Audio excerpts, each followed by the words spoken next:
John Cooper Clarke has not only left an inedible mark, but has become an icon of our city's artistic identity. From the moment he took to the stage with his distinct style and unmatched delivery, John captivated audiences far and wide. His razor-sharp wit, clever wordplay and irreverent observations allowed him to connect with people from all walks of life. Transcending boundaries and defying convention, through his words, he painted vivid pictures of our city, its people and the challenges that they face, encapsulating the essence of Salford in his verses. This is where the tone gets lowered. Dr. John Cooper Clarke, Chair, distinguished guests and fellow members. As a born and bred Broughton lad, I feel privileged and honoured to be second in this motion to award John Cooper Clarke the honorary freedom of the city of Salford. I first came across John, the poet, attending a Rock Against Racism gig at Youth Labour Club, where I had gone to see my beloved Ford.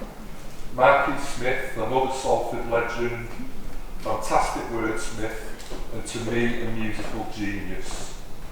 I mention this as I'll never get another opportunity to mention Mark in the Ford in this council chamber, and so I'm going to do it now because I never get a chance to. And I know that John had great respect for Mark and worked with Mark and for what Mark did. So, John was born in Salford, raised in Broughton on Berry New Road opposite the Rialto Picture House. He attended St Thomas of Canterbury Primary School and St Andrews Secondary School, where he first came into contact with poetry thanks to his English teacher, Mr Malone. John worked at Salford Tech as a lab technician, but really he was just handing out tools to spotty urbex like me. I did 2 weeks experience at Salford Tech when John was there.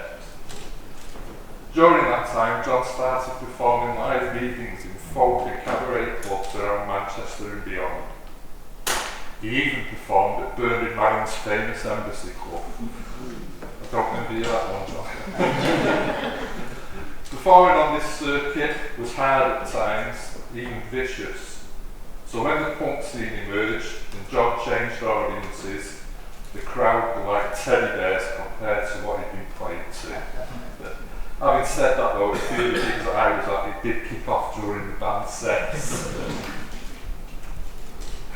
John's career then really took off with a record contract, TV and radio appearances, sold out gigs, and even a film, 10 Years in an Open Neck shirt. It was also at this time he was christened the punk poet, and more fitting, the Bard of Salford. He showed that strong Salford spirit of dissent, bringing poetry back to the working classes. The obvious point to illustrate this is Beasley Street, like a Lowry painting in words. If you've not read it or seen John performing it, then do so. Particularly for me, the version on the Old Grey was success, which I think really comes over with that. John's poetry also became recognised as an outstanding contribution to the English language and was included on the national curriculum. A nation of children falling in love with poetry and realising it doesn't have to be snobbish and you can use your own words and speak in your own dialect. Certainly, Alex Turner of the Arctic Monkeys and the amazing Kate Tempest cite John as an influence. For me, he's the unofficial poet laureate. Following the growth of that success, let's say John had a bit of a career hiatus and a few personal issues, but during this time he did meet his current wife Eva and starred alongside the Honey Monster for the never to be forgotten Sugar Puffs advert. John re-emerged strongly in the early 2000s with new material, started regular touring again, made numerous TV and radio appearances, highlights being the documentary Evidently John Cooper Clarke, and appearing as a guest on Desert Island Discs, which I know was one of John's favourite radio programmes, and it was an honour for him to do it. Most significantly though, was the poem, evidently Chicken Town, playing in the final scene of an episode of The Sopranos. What recognition!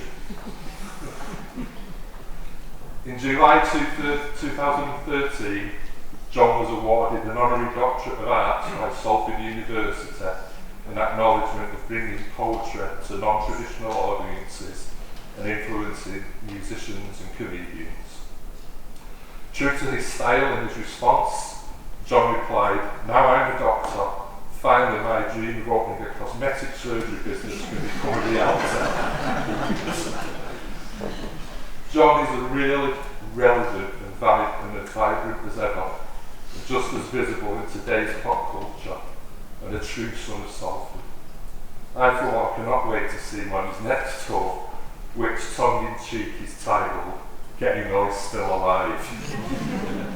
It is therefore 10 years later, after that award of the doctorate, a pleasure to second this motion that Dr. John Cooper Clarke is awarded the honorary Freeman of the City of Salford.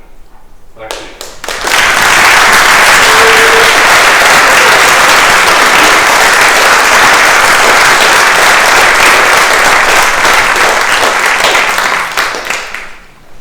Thank you, Councillor Warmsham. I'll now request for the Council to vote on the motion to grant the freedom of the city to Mr. John Cooper Clarke. All agreed? Aye.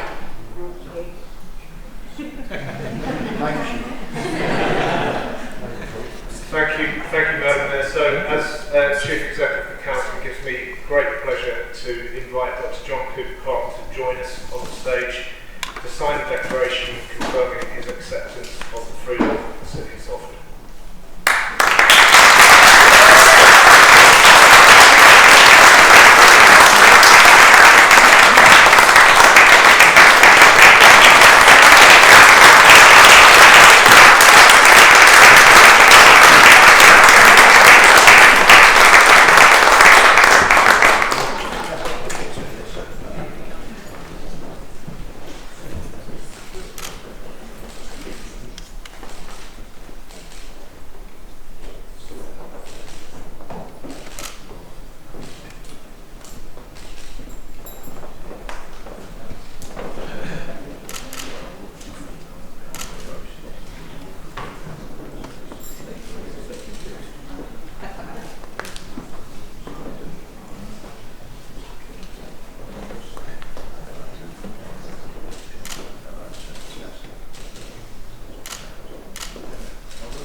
Top of the world, Mark.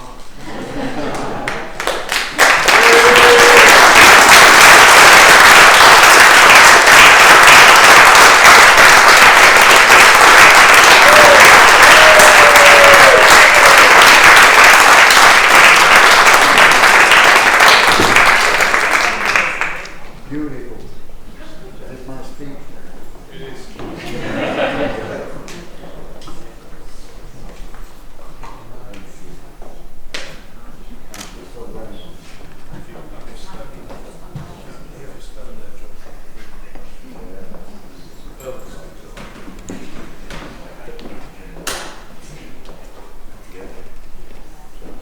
It's this thing on.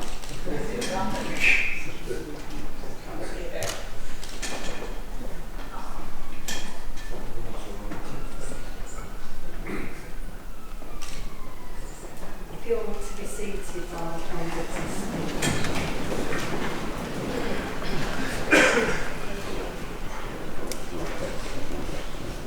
Well, how wonderful, ladies and gentlemen, as you know, I've circumnavigated the globe 10 times, reciting poetry all the way, but coming back here is always a treat, for obviously for sentimental reasons. And but this one, wow, that's all I got to say about it. Wow, it's not all I got to say about it. But thank you for all the wonderful things that these highly intelligent people have accused me of making happen. It wasn't really the plan, I just wanted to make a co-pick in this world.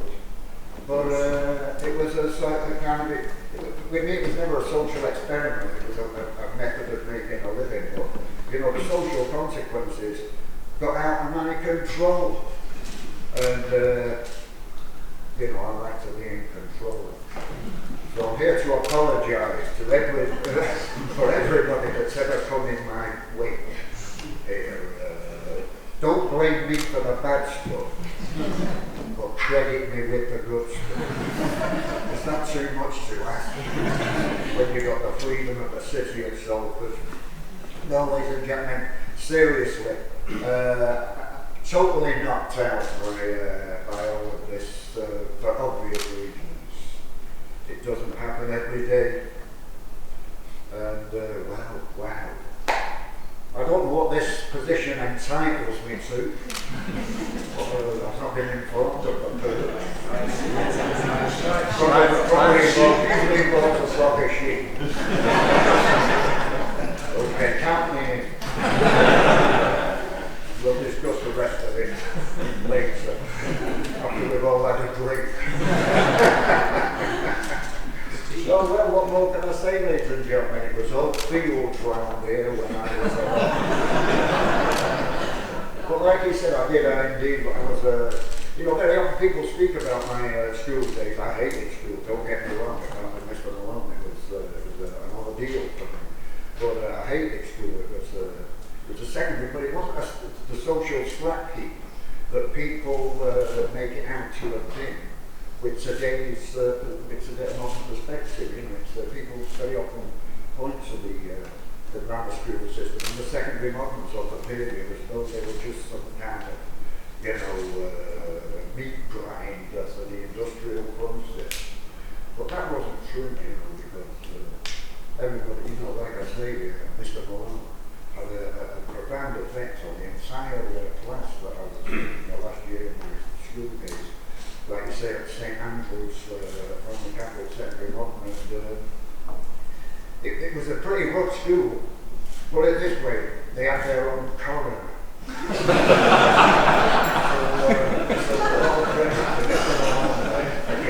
It was a romantic poetry for an unreceptive audience. I took a valuable lesson from all of this with hilarious results. So thanks everybody from Salford who voted me into this position. You did the right thing. But the gloves come off. That's all I'm going to say.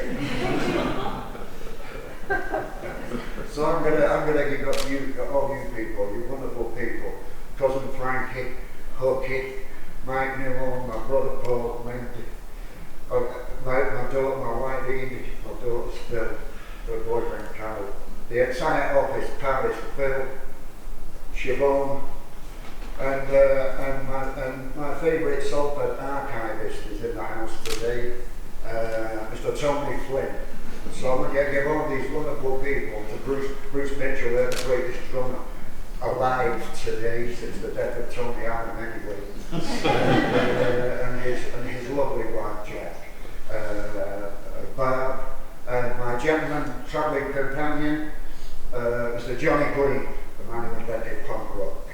So I'm going to give all you people a round of applause. I've got my accountant there, John. He kept me out of jail. He's the most important man.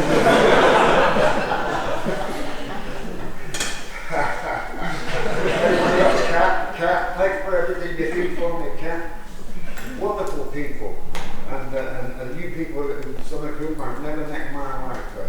Wow. Knocked the hell out. And of course, you know, you mentioned Council, won't you, about me doing Desert Island Discs. you know, I've been putting that 8-legged list together for 62 years. Maybe one day, I got the opportunity to do it. And Johnny Green there says, why bother revising things when you're going to make it up in the studio to go to what actually you rewrite that list every day. But when you've done the program, you think, well, at least I don't have to think about that quote. But you know what? It gets worse. It's like, if only I'd had that. The torture never stops. You don't want to be a celebrity. Only you're off even now. It's an unnatural, vainglorious world that you're better off giving it the swerve. And with that note of caution, thank you all very much. Thank you.